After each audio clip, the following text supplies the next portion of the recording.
قرآن کریم میں اللہ تعالیٰ شانہ نے شہد کی مکھیوں کا تذکرہ کیا ہے، جس میں اللہ تعالیٰ فرماتے ہیں وَأَوْحَىٰ رَبُّكَ إِلَى النَّحْلِ، تیرے رب نے وحی کی ہے شہد کی مکھی پر، ان اتخذی من الجبال بیوتا ومن الشجر ومما یعرشون ثم کلی من کل الثمرات فاسلکی سبل ربک ذلولا۔ شہد کی مکھی پر جو اس وقت تک ریسرچ ہوئی ہے وہ بڑی حیرت انگیز ریسرچ ہے۔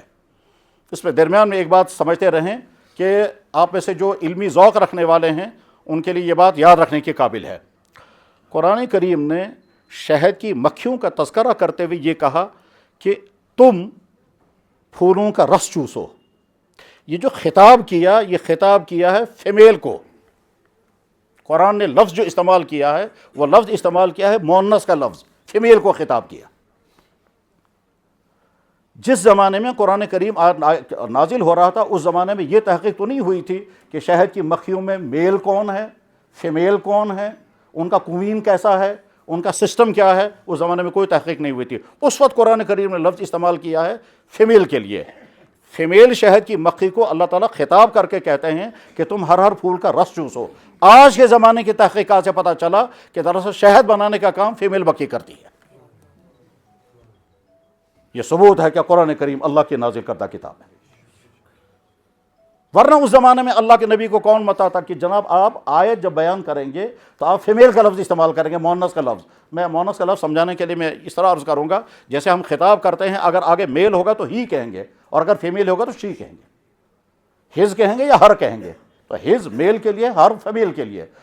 ہی جو ہے وہ میل کے لیے، شی فیمیل کے لیے۔ اسی طرح سے عربی زبان میں اگر خطاب کرنا ہوتا قرآن کریم کو میل شہد کی مکھی کو تو فسلک کہتا، لیکن قرآن نے وہاں کا فسلکی،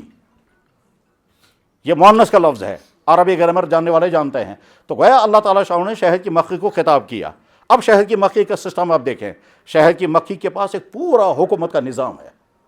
ان کا ایک ان کا ایک کوین ہے،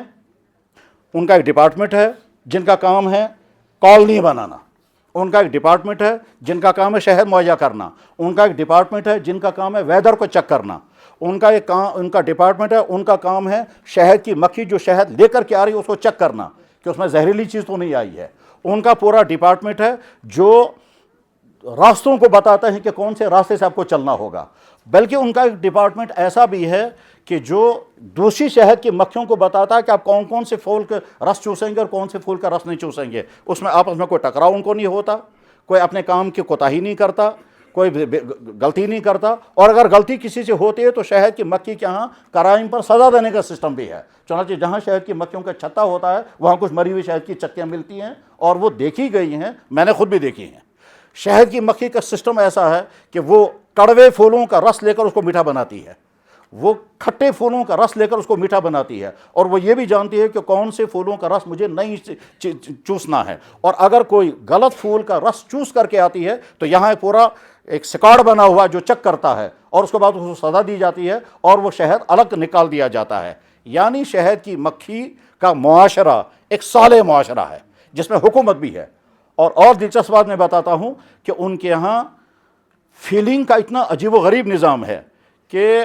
اگر بالفرض ان کے کوین کو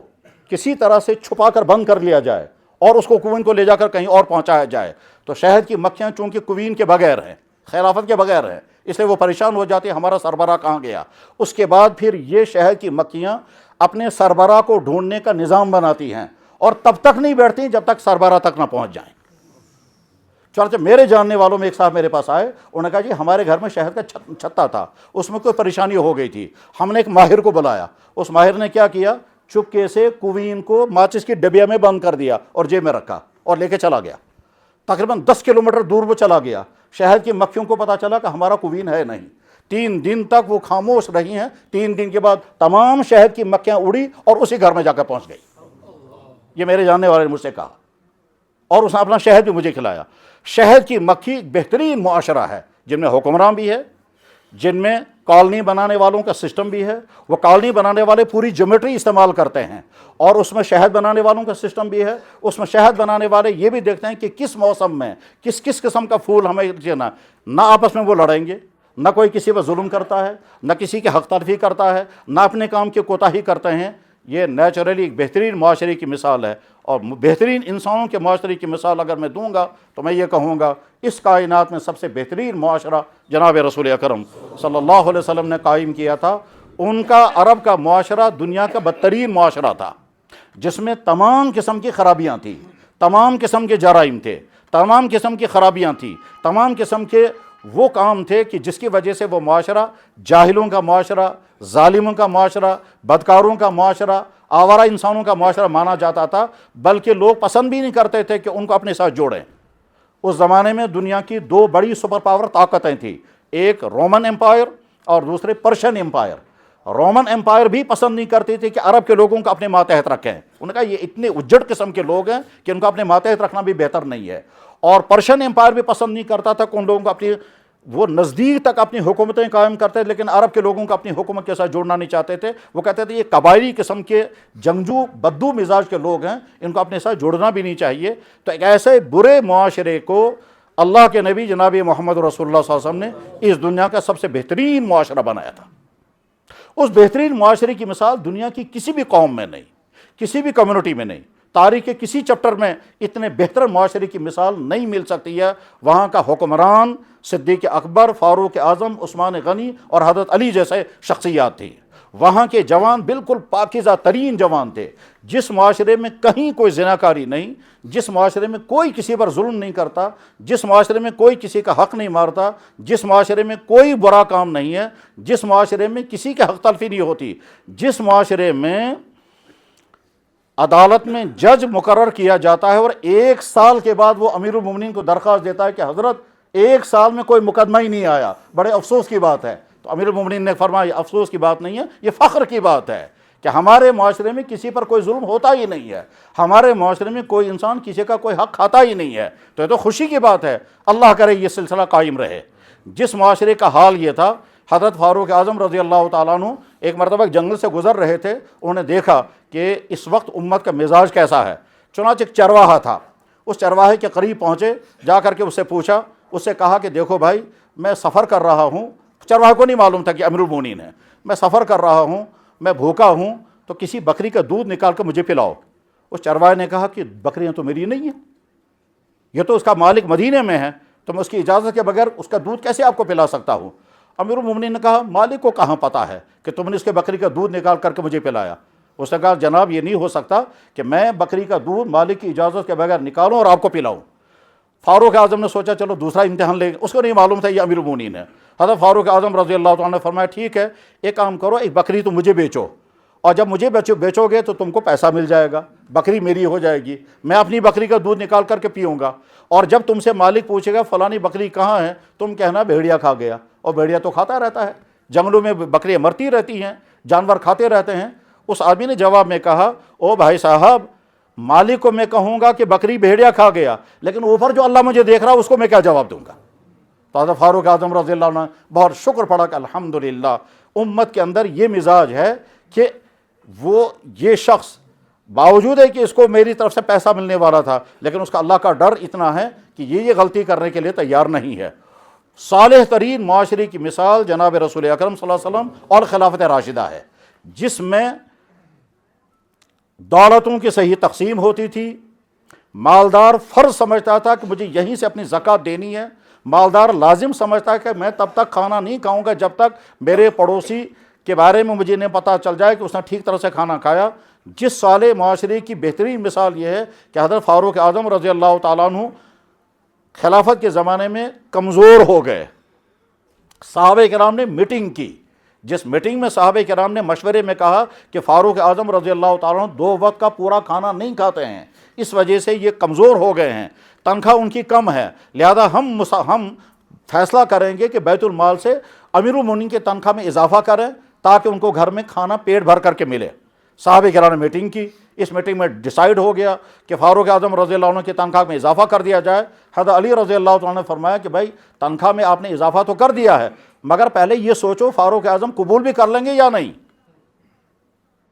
اکثر لوگوں نے کہا بہت مشکل ہے کہ ہم جب ان کی خدمت میں جا کر عرض کریں گے کہ حضرت آپ کی تنخواہ میں اضافہ کیا جا رہا ہے تو قبول نہیں کریں گے۔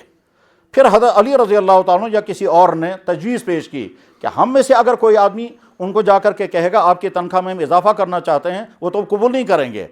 ایک کام کرتے ہیں ہم، ان کی بیٹی ہیں حضرت حفصہ، اور وہ ہیں جناب رسول اکرم صلی اللہ علیہ وسلم کی ازواج مطہرات میں سے ام المومنین ہیں، تو ام المومنین ہونے کے ناطے ان کی بات وہ مان لیں گے۔ ہم ام المومنین حضرت حفصہ سے جا کر کہیں گے کہ آپ اپنے ابا جان سے کہیں ام المومنین کے حیثیت سے کہ آپ کے تنخواہ میں اضافہ ہو رہا ہے، آپ کو قبول کرنا ہوگا۔ چنانچہ حضرت حفصہ رضی اللہ تعالیٰ عنہ کی خدمت میں جا کر عرض کیا گیا، حضرت حفصہ نے کہا بہت اچھا، میں کہوں گی۔ چنانچہ حضرت حفصہ رضی اللہ تعالیٰ عنہ